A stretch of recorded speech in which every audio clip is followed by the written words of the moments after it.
This is Ari Kaplan, and welcome to this special E-Discovery Unfiltered edition of the Reinventing Professionals podcast. It is my privilege today to be speaking with Marc Zamsky, the CEO at Cimplifi, an integrated legal services provider that aligns e-discovery and contract analytics for corporate legal departments and law firms. Hi, Marc. How are you? I'm fantastic, Ari. Thank you so much for having me. I'm honored to be speaking with you today. Tell us about your background and your role at Cimplifi. Yeah, so I am the CEO of Cimplifi. I've been in the legal services industry since 1996. I practiced law in Philadelphia as a commercial litigator for 4 years before that. I now live in Houston, Texas, and in my role as CEO at Cimplifi, I'm responsible for everything from operations through sales, through client satisfaction and delivery, and helping grow our new contract analytics and contract lifecycle management division, as well as reporting up to the board of directors and the leadership of our parent company, which is System One. As you know, from February 14th, 2022 through March 7th, 2022, I interviewed 30 professionals responsible for e-discovery, mixed equally from law firms and law departments for the 2022 E-Discovery Unfiltered Report. How has e-discovery changed over the course of this year? Yeah, it's there. And first off, the report's so fantastic. I refer back to it all the time. And I really enjoy using it as a resource. And so I really appreciate you doing it year over year so that there's results that we can track and look back on. But how has e-discovery changed? It's really changed in so many ways. First off, the movement to the cloud has completely matured. It is, the laggards that are really behind that are wondering about, how secure is the cloud, or should we move there, or, oh, our clients don't want us to go there. I would say that most folks are really moving towards the cloud. The second, obviously, is not only pandemic-driven data sources like Zoom and Teams, but just new data sources in general. And so we're having to deal with a world where Microsoft Office or email or Word documents are now table stakes. People are really understanding them. And we're trying to understand these new data sources and understand, like, wow, with a chat, there's no such thing as a document, or there may not be a custodian.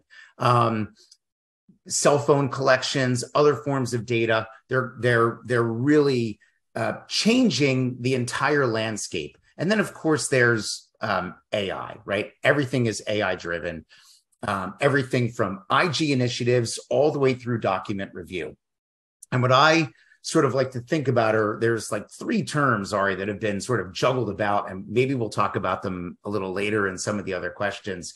But I look at these three words and I think they all play here. One is platformization, one is ecosystem, and another is interoperability.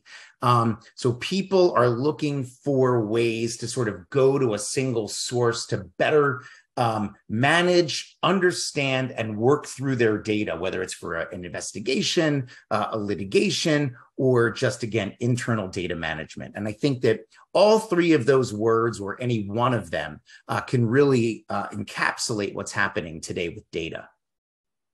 There were a number of really positive perspectives on Cimplifi's work and its approach. Cimplifi changed its name from compliance in early 2022 while I was conducting this research. How have you navigated that shift in branding? Yeah, so first off, we have the most amazing marketing department, and thank you for everything that they do. They've made this change amazing. Second, when we look back at our history, we've been around since 97 as compliance. And the reason for our name originally was it was two, antitrust lawyers doing Hart-Scott-Rodino work. And the idea was, come to us. We've got workflows, project managers, we've got space and teams of attorneys. And if you use us for your HSR second request, you'll be in compliance with the laws. As we matured and as we grew as an organization, got into e-discovery, legal, we expanded, obviously, what we were doing. We weren't just doing Hart-Scott-Rodino second request. We now moved into contract analytics. At the same time, compliance as an industry, not our name, but as an industry, started to grow and become its own thing. So we'd call people up and be like, hey, this is Marc Zamsky from compliance. And they'd be like, wait, you're from the compliance department? What did I do wrong? And so we realized that there was a change needed. So the whole idea of Cimplifi kept a couple of things, right? It kept the C for compliance. It took into account CI, which were our compliance integrations and innovations. And it was a really great play on words for how we're trying to simplify our clients' complex legal challenges. So the marketing effort has been really well embraced. And outside of the slip up here and there, because I've been calling it compliance for the last 10 years, it's really going well and the clients have embraced it overall.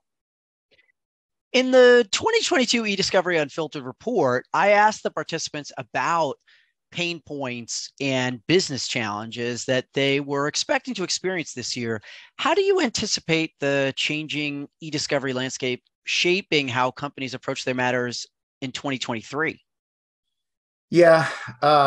Again, we keep talking about the explosion of data. I mean, it just keeps exploding, right? Or it's like the Big Bang, right? It just keeps expanding all the time. So I think companies are highly focused on IG initiatives and IG, not from a, hey, where are we keeping our legacy stuff, but really managing data at the level in anticipation of either risk, opportunity, litigation, investigation, and do we want all this stuff around? And if it's going to be, do we know where it is and can we understand it? So I think that's one of the biggest challenges. The other challenges we talked about are new data sources and even the collection of cell phones. I will tell you that cell phones and cell phone collections, the technology is changing so rapidly with updates that the e-discovery providers and the tools that we know and love aren't able to keep up with the changes. So cell phone collections are getting much more difficult. And so are things like Slack and Teams, as Microsoft updates aspects. So the ability to actually collect data is taking a lot longer and is becoming much more intricate. And then finally, we talked a little bit about AI. And I think that the use of AI in review, sort of data reuse, is becoming huge, like data lake of repositories. And the more complex we get in the way we apply AI and apply models, getting very different. And then we're also seeing not just in e-discovery, but again, a huge influx of contract analytics matters, right? Which is, for us, it was the convergence of all of the tools and technology and the workflows that we used in e-discovery now being applied to contracts. Instead of extracting a paragraph or words of an email, we're now extracting clauses within an agreement to understand what our obligations are. To your point, 80% of the participants advise that they're using artificial intelligence in their document review. Why are they doing so, and how do you see that usage evolving?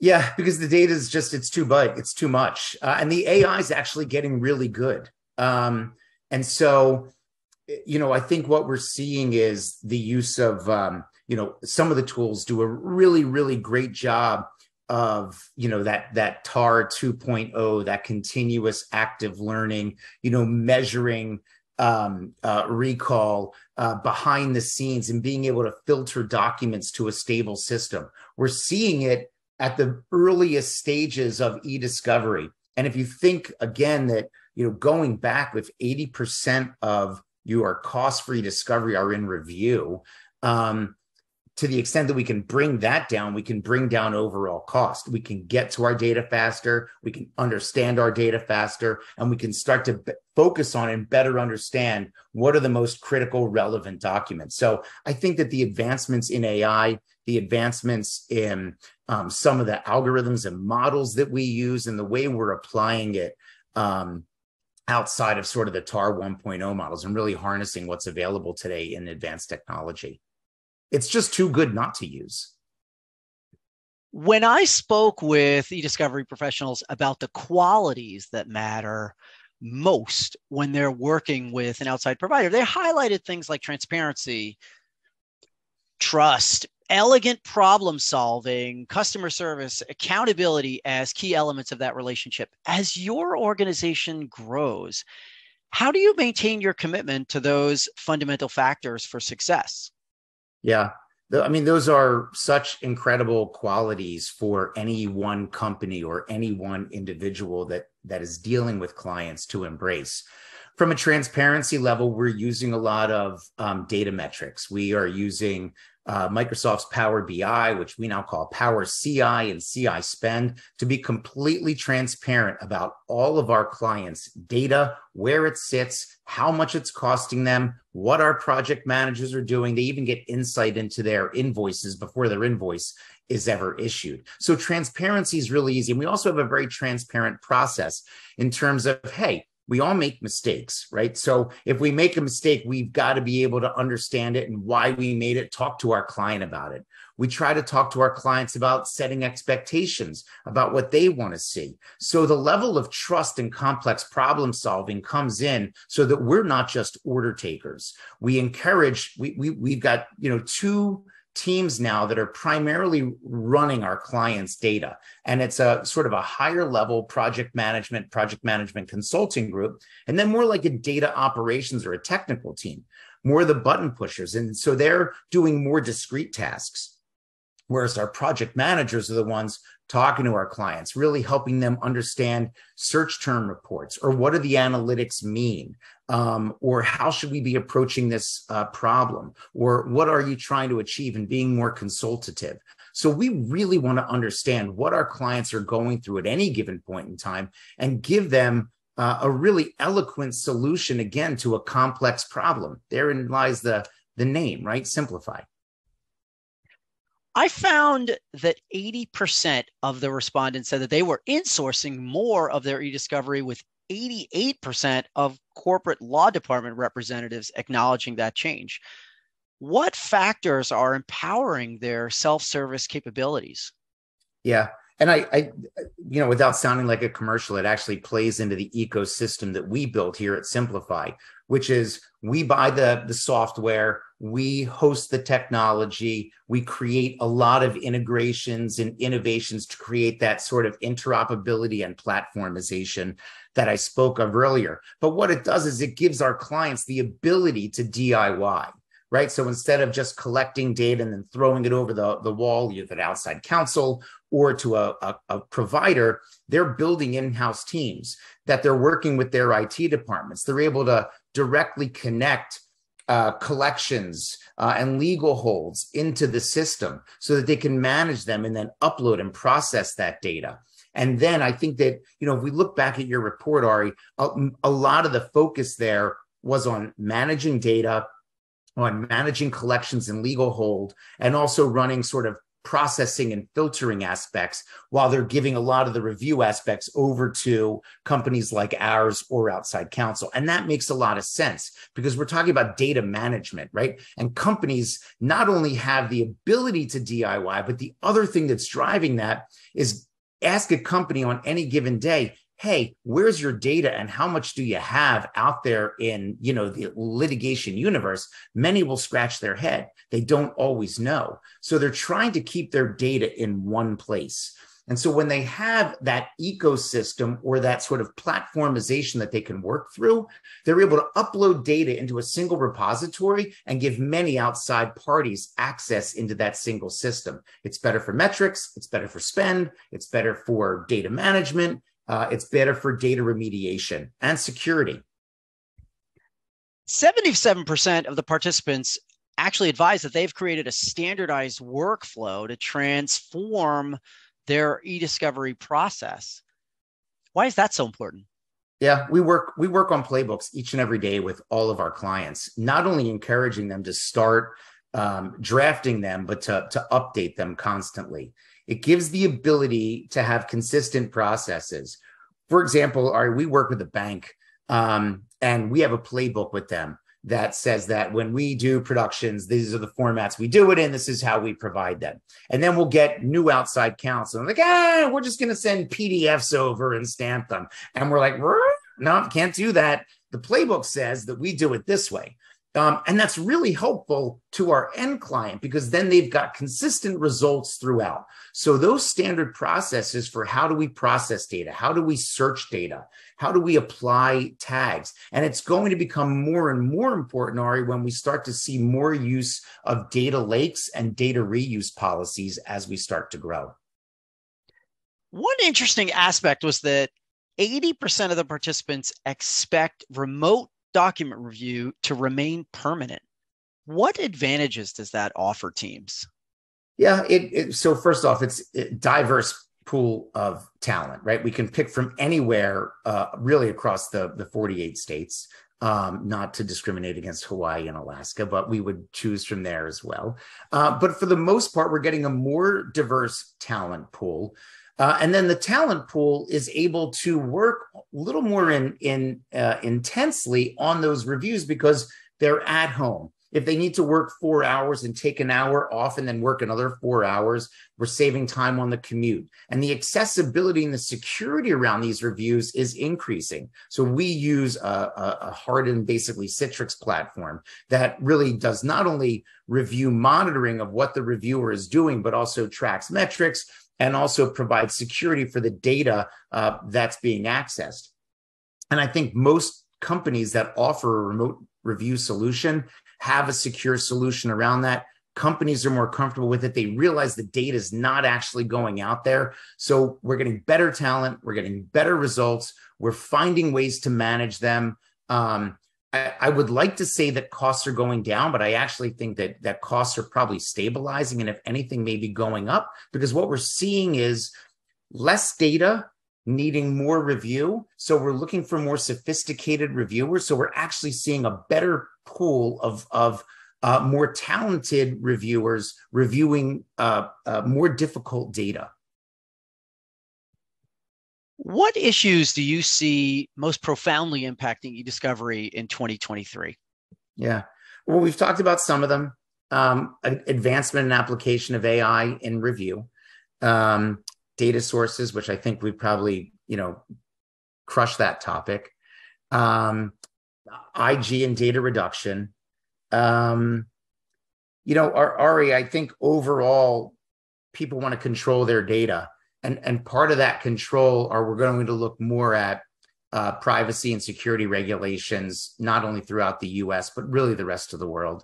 So one of the more difficult aspects is not only where is our data, but what's in our data. And so how are we protecting PII? How are we protecting trade secrets? How are we looking at the security of our data, the privacy of our employees or people that are interacting with our data? And how do we maintain overall compliance with all of the rules and regulations related to that? And I think actually all of the processes that I spoke about, right, whether it's analytics or IG or how do we assess data sources, play into that tremendously. So I actually think that privacy and security are going to explode this year. I think they're going to be really at the forefront. We've all been talking about it. We've all been anticipating it. But as data sources get more difficult and as data continues to proliferate and we've got more places, I just think that it's going to really, really be an issue this year. I'm Ari Kaplan, and I have had the good fortune of speaking with Marc Zamsky, the CEO at Cimplifi, an integrated legal services provider that aligns e-discovery and contract analytics for corporate legal departments and law firms, for this E-Discovery Unfiltered edition of the Reinventing Professionals podcast. Marc, it's been a privilege. Thank you so much. My pleasure, Ari. Thank you.